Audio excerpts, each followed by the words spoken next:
Hi friends, welcome back to PF information Telugu. ఈ వీడియోలో ఒక ఈపీఎఫ్ మెంబరు తమకు తెలిసిన వాళ్ళ దగ్గర పిఎఫ్ క్లెయిమ్ చేయించుకోవడం జరిగింది. సో వారికైతే పిఎఫ్ అమౌంట్ 1,30,000 చేంజ్ అయితే ఉన్నాయి, కానీ కేవలం 32,000 మాత్రమే పిఎఫ్ అమౌంట్ రావడం జరిగింది. ఇంకా రిమైనింగ్ 1 lakh పిఎఫ్ అమౌంట్ అలాంటివి ఉన్నాయి. సో ఇప్పుడు క్లెయిమ్ చేయాలని చూస్తున్నప్పుడు ఏంటంటే ఆల్రెడీ పిఎఫ్ అకౌంట్ నుండి క్లెయిమ్ సెటిల్ అయిపోయింది కాబట్టి రెండోసారి మనం క్లెయిమ్ చేసేదానికి ఆప్షన్ ఉంటుందా ఉండదా అనేది తెలుసుకుందాం.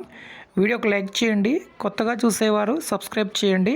ఇక్కడ మనము పిఎఫ్ అకౌంట్లో లాగిన్ అయి ఉన్నాము. లాగిన్ అయిన తర్వాత ప్రజెంట్ ఇక్కడ టోటల్ పిఎఫ్ అమౌంట్ ఎంత ఉందనేది కనిపిస్తుంది. ఇక్కడ మనకు 59,000 పిఎఫ్ అమౌంట్ అయితే కనిపిస్తున్నాయి. ఇది కాకుండా ఇంకొక 40,000 వరకు పెన్షన్ అమౌంట్ ఉంది. సుమారుగా 1 lakh వరకు ఇంకా పిఎఫ్ అమౌంట్ అయితే ఉండింది. వీరు ఏం చేశారంటే 3 కంపెనీస్లో డ్యూటీ చేశారు. సో ప్రజెంట్ ఎగ్జిట్ అయ్యారు. 3 కంపెనీకి సంబంధించిన అమౌంట్ విత్డ్రా చేయాలనేసి తెలిసిన వాళ్లకు వీళ్ళ యొక్క పిఎఫ్ డీటెయిల్స్ ఇవ్వడం జరిగింది. వాళ్ళు ఏం చేశారంటే ఓన్లీ పిఎఫ్ మాత్రమే విత్డ్రా చేశారు. అది కూడా లాస్ట్ వర్క్ చేసిన కంపెనీది మాత్రమే విత్డ్రా చేయడం జరిగింది. నేను ప్రతి వీడియోలో చెప్తూనే ఉంటాను, మీలో ఎవరికైనా పిఎఫ్ విత్డ్రాలు కావాలన్నా లేదంటే పిఎఫ్ సంబంధించి ఏదైనా సందేహాలున్నా నా యొక్క వాట్సాప్ నెంబర్ వీడియో కింద ఉంటుంది, అక్కడ నుంచి కాంటాక్ట్ అవ్వనేసి. చాలామంది ఏం చేస్తుంటారు, తర్వాత పిఎఫ్ ఎప్పుడైతే సమస్య వస్తుందో అప్పుడు మనకు కాంటాక్ట్ రావడం జరుగుతుంది. ముందే మనకు కాంటాక్ట్ అయితే కరెక్ట్ ప్రాసెస్ చేసి ఇవ్వడం జరుగుతుంది. సో ఇక్కడ చూడండి, నేను ఇక్కడ వీడి యొక్క సర్వీస్ హిస్టరీ ఒకసారి చూపిస్తాను. మెంబర్ వైజ్ బ్యాలెన్స్ అనేది చూపిస్తాను. ఓకే ఫ్రెండ్స్, ఇప్పుడు మెంబర్ వైజ్ బ్యాలెన్స్ ఈ మాదిరిగా కనిపిస్తుంది. ఇక్కడ మనకు ప్రజెంట్ కంపెనీ అయితే 0 అయింది, అలానే మధ్యలో ఉన్నటువంటి కంపెనీది కూడా 0 అయింది. ఓకేనా, అంటే ప్రజెంట్ కంపెనీ 0 అయింది, అలానే ఫస్ట్ కంపెనీ 0 అయింది.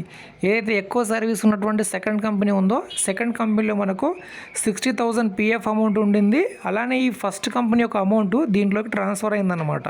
అంటే దీంట్లో పిఎఫ్ అమౌంట్ 60,000, పెన్షన్ అమౌంట్ 40,000 ఉండింది. సో వీరు ఇప్పుడు క్లెయిమ్ ఏ విధంగా చేశారు అంటే ఇప్పుడు నేను ఇక్కడ క్లెయిమ్ స్టేటస్ చూపిస్తాను.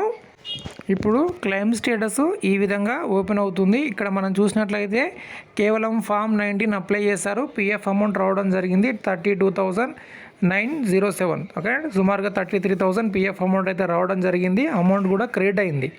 కానీ ఇక్కడ మీరు ప్రీవియస్ కంపెనీకి సంబంధించిన పెన్షన్ సర్వీస్ ఇక్కడ చూడొచ్చు ఎంత ఉందో. ఓకే ఫ్రెండ్స్, ఇది ఫస్ట్ కంపెనీకి సంబంధించిన పెన్షన్ అమౌంట్ ఇక్కడ మనకు కనిపిస్తుంది. 17,000 ఒక ఐడిలో అయితే ఉంది. ఈ పిఎఫ్ అమౌంట్ అయితే ట్రాన్స్ఫర్ జరిగినట్టు ఇక్కడ మనకు కనిపిస్తుంది. తర్వాత మనము సెకండ్ కంపెనీ అమౌంట్ చూద్దాం. ఇప్పుడు సెకండ్ కంపెనీ మనం అమౌంట్ చూస్తున్నాము. మనకి ఇక్కడ పిఎఫ్ అమౌంట్ సుమారుగా 60,000 ఉంది, అలానే 23,000 పెన్షన్ ఉంది. అది కాకుండా ఫస్ట్ కంపెనీలో మీకు 17,000 అనేది చూపించాను పెన్షన్ అమౌంట్. అలానే ఇప్పుడు ప్రజెంట్ ఐడి చూపిస్తాను. ఇప్పుడు ప్రజెంట్ కంపెనీకి సంబంధించినటువంటి మనము పెన్షన్ సర్వీస్ని ఇక్కడ చూస్తున్నాము. సుమారుగా ఇక్కడ 15,000 అనేది కనిపిస్తుంది.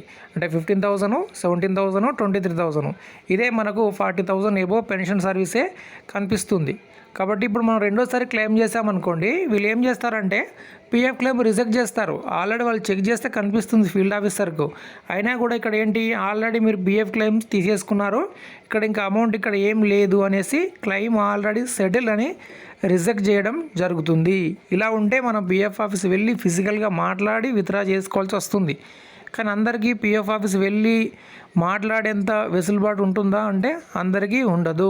అందుకోసం జాగ్రత్తగా మీ యొక్క పిఎఫ్ క్లెయిమ్ అయితే చేసుకోండి. ఏదైనా సందేహం ఉంటే కాంటాక్ట్ అవ్వండి. ఇప్పుడు వీరి యొక్క క్లెయిమ్ మనం తీసుకున్నాము. సో మనకైతే నియర్ బై పిఎఫ్ ఆఫీసే ఉంటుంది కాబట్టి సో మనం వెళ్తూ ఉంటాం. సో ఇటువంటి క్లెయిమ్స్ అయితే చేసేదానికి అవకాశం అయితే ఉంటుంది. ఇక కొందరిది వేరే విధంగా ఉంటుంది. ఆల్రెడీ ప్రీవియస్ కంపెనీకి సంబంధించిన అమౌంట్ ట్రాన్స్ఫర్ చేస్తారు. ఆ ట్రాన్స్ఫర్ అవ్వకుండానే ప్రజెంట్ కంపెనీ పిఎఫ్ అప్లై చేస్తుంటారు. అదొక తలనొప్పిగా ఉంటుంది. అందుకోసం జాగ్రత్తగా పిఎఫ్ క్లెయిమ్ చేసేటప్పుడు 1కి 2 సార్లు చూసుకొని మీరు ఎవరికి ఇస్తున్నారు ఆ పర్సన్కి సరి అయిన సమాచారం ఉందా లేదా పిఎఫ్కి సంబంధించి అని చూసుకొని ఇవ్వండి. ఎందుకంటే చాలా తక్కువ మందికి పిఎఫ్ ఇన్ఫర్మేషన్ తెలుస్తుంది. ఎప్పుడో ఒకసారి అడ్వాన్స్ క్లెయిమ్ చేశారు, అమౌంట్ వచ్చేసింది అంటే వాళ్ళకు అంత ఇన్ఫర్మేషన్ ఉంటుందని మనం చెప్పలేము, ఉండదని చెప్పలేము. కాబట్టి మన యొక్క పిఎఫ్ అమౌంట్ ఎప్పుడు కావాలంటే అప్పుడు విత్డ్రా చేసుకునేటటువంటి సౌలభ్యంగా మనకు ఉండాలి. ఏదో ఒకసారి విత్డ్రా చేసి ఇచ్చారు అంటే అది కష్టం. సో ఇదండి ఇన్ఫర్మేషన్. వీడియోకి లైక్ చేయండి, సబ్స్క్రైబ్ చేయండి. Thank you.